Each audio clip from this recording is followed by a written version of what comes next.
My name is Fabiola, and I will be offering some of the reflections and thoughts around the topic of illness or sickness, the remembrance that we are covering this month.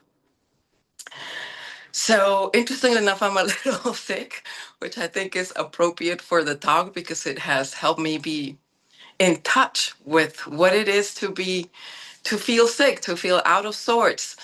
Such a common experience, right? And I'll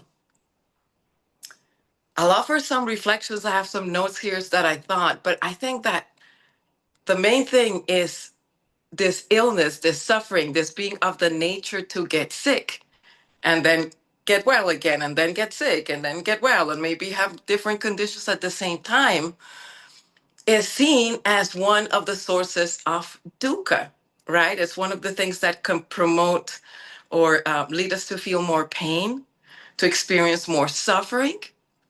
And there's the first layer of the physical suffering, of the annoyance of having cough and chills and all these physical symptoms that a regular cold or allergies can bring. Then there's also mental suffering like stress and anxiety, depression, PTSD, a lot of the things that I have worked with as a therapist. And there's the suffering of being experiencing an illness, something that is uncomfortable for the body, the mind, and oftentimes both. But oftentimes we make this worse by judging the situation, by judging ourselves, right? And this is what in Buddhism is called the second arrow, right? So the first arrow is we caught a virus or we got sick or something happened and now we're feeling ill. The second arrow is one that we have more control of because it's our mental reaction to our response towards our own illness. Lee was talking about this on Monday, how sometimes we may judge ourselves. So, see, this is what I get for not exercising enough or eating too much of this or pushing myself too much. And I think to a certain extent, to explore and be curious, right, about maybe the karma of our sicknesses has wisdom, right? We can explore. Is there something maybe that I can learn from this experience, not in the spirit of judgment, but in the spirit of self care? So I'd like to share a brief story, and this is related to our deal, Bill Morgan. So about when was it? About 6 months ago, him and I were together at a retreat at the Barry Center for Buddhist Studies, and we were part of a team of teachers for a certificate program that we both work at. And we were talking at night after the teachings are over, we gather, we meet, we bring some snacks. And it's interesting to see how different people bring different snacks. I bring popcorn. I know Bill loves popcorn. That's like my healthy snack. And then other friends brought cookies, and there were like sugary things and chocolate. And, I love sugars. I do. I do. But then we started talking about joint pain. And most of us are 50 plus there. And we were talking about, well, after 50, something always hurts, and just maybe normalizing pains and aches, which is absolutely fine. But then Bill and I started talking, and he shared that since he quit sugar, he has had no pains. That, he's past 70, and he says, Fabiola, I don't have joint pain anymore. I feel so much better since I quit sugar. And I was just sharing with him how much I love sugar, just the pleasure of eating sugar. And and how I also avoid reading about sugar because back in the back of my mind, I know, there's this studies how sugar is not that good, how it promotes this and that, but I didn't want to read that. But there was something in Bill's conversation, right? Like a mentor, like a Kalyanamita, where I felt he had felt the pain that I sometimes feel in my mid 50s of like aches and pains and joint pain. I mean, he was sharing his wisdom. He was letting me know, I quit eating sugar. He thanked Susan big time about it, right? And there was something in there, in the absence of pain for him, that inspired me to give it a try. So in December, I thought, well, I'm kind of tired of this joint pain. So let me give it a shot. Why not? Let me reduce sugar. I'm going to get inspired by Bill and Susan. I'm going to do this. It's breaking a habit. And I did it for 21 days in December, no sugar at all. The first 3, 4 days were hellish. I mean, I really could feel the withdrawal and the pull and the crankiness, but it was so obvious that I just thought, well, there is something to this, because this is just insane to be feeling this edgy when the only thing that I has really changed is that I'm not consuming that much sugar. And sure enough, after a week, I started feeling better, less brain fog, less pains, and really like a genuine, like significant reduction in joint pains that I was starting to experiment those last 3, 4 years. And to me, this was huge, because I was thinking, well, I guess I'm 50 plus now. Well, I guess I'm in menopause. This is just the way life goes. And yes, there are age and hormones and the whole menopausal change can do these things. But there's so many things that we can control, like what we consume, right? That can directly affect our well-being. So I'm not beating myself for the sugar that I ate in the past. I recognize I ate it. It caused no harm, obvious harm for many years. Then it got to a point where my body was feeling the signs of illness. And thankfully, Bill Morgan crossed my path on that special day, and he inspired me to do this. Also, last year, I completed a training in health and well-being coaching. And this is where I want to like change my career oriented towards that. Because honestly, I think that being able to take care of ourselves and optimize our health and well-being is the biggest act of generosity that we can do for ourselves and for others that live around us. So we all have different levels of health and well-being, right? I have a couple of chronic conditions like Hashimoto's thyroiditis and just other autoimmune things that I can work pretty well with, but they do change my energy, right? So we all have our things, and I'm sure some of you here, or most of you maybe have something. We all struggle with something. But no matter what level of health we have, we can always take a little bit better care of ourselves. And in that taking better care of ourselves, we're going to minimize our dukkha, right? So this is an act of self-compassion, of self-care, and of generosity to those around us too. Now, as a mother, I have an only child, Nico. He's 16 now, and he's oftentimes a motivation for me to take better care of myself, because I've had them older in life. I was almost 40. And of course, I want to enjoy him as much as possible. But I also think about aging. And now that I have my parents being old and my dad who has struggled with like cancer, and thankfully he's in remission. But the other day, there was something else. There's a lot of like suffering and stress that gets generated around illness in a family. And so, one, we can definitely practice love and care and generosity, but by taking care of ourselves, we're also helping our family. And it's beautiful to see also that my dad ate a lot of sugar throughout his life. And so last year he was diagnosed with cancer, and it is said that sugar feeds cancer.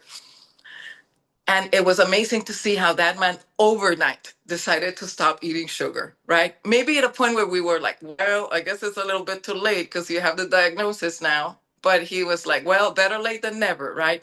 I will improve the conditions of whatever I have now. And he has actually been able to maintain stable health right now. So and I'm sharing these stories because they have been very personal stories that have impacted the way I feel and my health, and also the health around others. So my invitation to you, and the main point I want to make here today, is to get you all to think about your own well-being, your own life, your recurring themes of ups and downs. Right now, I came out of some sinus infection and I'm entering allergy season. It's okay. It's the cycles of life. I know it's a matter of slowing down. Now, how is it for you right now? Maybe some of you are also affected by seasonal allergies or are struggling with something, a joint pain. Yeah, I see some of you nodding, or whatever is hitting your system right now. Can you be, like Susan says, can you enter that mindful, caring, loving posture and ask yourself, if I'm my best friend here, how can I take care of myself right now? Right? Do I need maybe to sleep a little bit more, to be indoors, to what is it that I need? And this is the part that mindful self compassion teaches us about. One, becoming aware of where we are right now, what's in front of us, what's calling our attention. Maybe it's allergies, maybe it's something else. Second, realizing that this is part of common humanity, right? This is part of common humanity. We are all going to experience something, so there's no need to get offended or take it personally or be mad at the universe or punish yourself. Yet, in the spirit of investigation, right, when we add this rain to investigation, we can also ask ourselves, where is there something that I know will get me out of this sooner? Right. So we've all been sick. If any of you is also experiencing some illness or sickness right now, can you pause and say, last time that I was struggling with being sick, what helped me?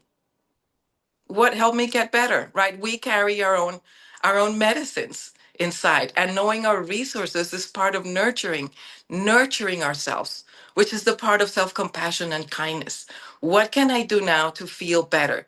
Do I need more rest? Do I need to go to a doctor? Do I maybe need antibiotics or medicine or medical intervention? Or do I need just to practice like this surrender and acceptance and nourish myself in other ways? So, wherever you are in your journey, in your healing journey, in your illness journey, I invite you to take a moment to acknowledge where you are right now and whether you are a little sick or a lot sick or feeling great. My invitation to you right now is to take a moment to think about what are those behaviors that you engage in that are good for your well being. Some of them are going to be physical habits, maybe stretching, eating fruits, being out in nature. Just take a moment to maybe take a note and be aware of this. What are the conditions of your well being? I was talking to Lori Jackson the other day, and we're in the same Sangha with Bill and Susan. And I was telling her how happy I am when I'm dancing and how dancing is my exercise. I wish I loved the gym. I don't. I tried. Susan has tried to get me into the gym. There's just no way I'll go to the gym. I just find it, I'm sorry, it's not my thing. But dancing, that's my happy place, right? I can dance 45 minutes and just sweat and feel joy.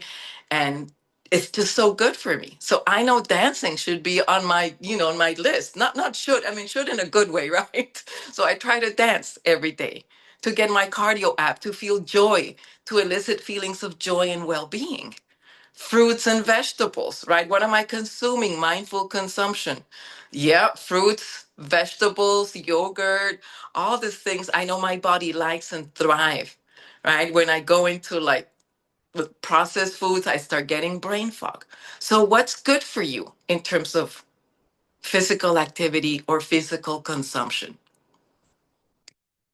Take a moment to become aware of that. Also, the things that you drink: water, teas, medicines, herbs, right? What nurtures you? Yay. Some of you have also quit the sugar. That's good. What nurtures you? And in terms of movement, what does your body feel like it enjoys being out in nature, stretching, dancing? If you love the gym, I'm happy for you, right? Keep it going. What's good for you? And sleep and rest, they're very important, right? So I think that illness and knowing that we will get sick or maybe we're sick and we're in a body that has these vulnerabilities can help us be more mindful of our bodies, of how we are caring for our bodies, right? And body and mind are connected. So if we can make it part of my mindfulness practice has been to really watch what I eat, to become a more mindful eater. And to be honest with you all, that's been like the hardest in 20 years of practicing mindfulness, just sticking to wholesome foods because fast food is so easily accessible and it's just something that I'm so grateful in retreats when we have this food. So I invite you all to take some time, and maybe in the short time that we have left here, a couple of moments. I know because the time got disrupted with my Wi-Fi situation, but just we already meditated in silence. Just taking a moment to connect to our inner selves, and just ask yourself, how am I today in terms of health, of the health and well-being continuum? Am I at an 8 from 1 to 10, at a 3, at a 2? Whatever it is, just being aware of it. Just being aware of it. If the conditions of health and vitality are present for you, then rejoice. Rejoice. If the conditions of illness and disease and discomfort are present in you, realize this is part of the human journey. If this is where you are, in a part where you're feeling a little down or a little sick, just take a moment to acknowledge that, to maybe even acknowledge that you don't like that that's present. Or if you are surrendered to it, yay, this is part of the practice to be with what is. But also ask yourself, what can help me today? What can help soften and soothe my body, nourish my spirit, my soul, my being? What is one act of self care that I can offer my body, my physical body? And if you're feeling quite optimal and like you're doing well and healthy right now, then I invite you also to consider, well, what have I been up to? What's the karma of this? And meaning, what are the things that you have been doing lately? What have you been eating, consuming? What have you been doing? And there's a social component to this, right?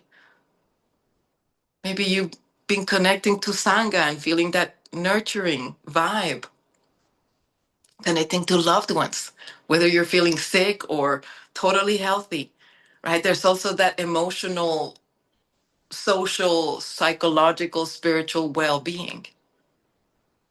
What nurtures you? Because eventually, one day, sooner or later, we will leave these bodies, we will die. And for many people, it comes as an illness that didn't get resolved.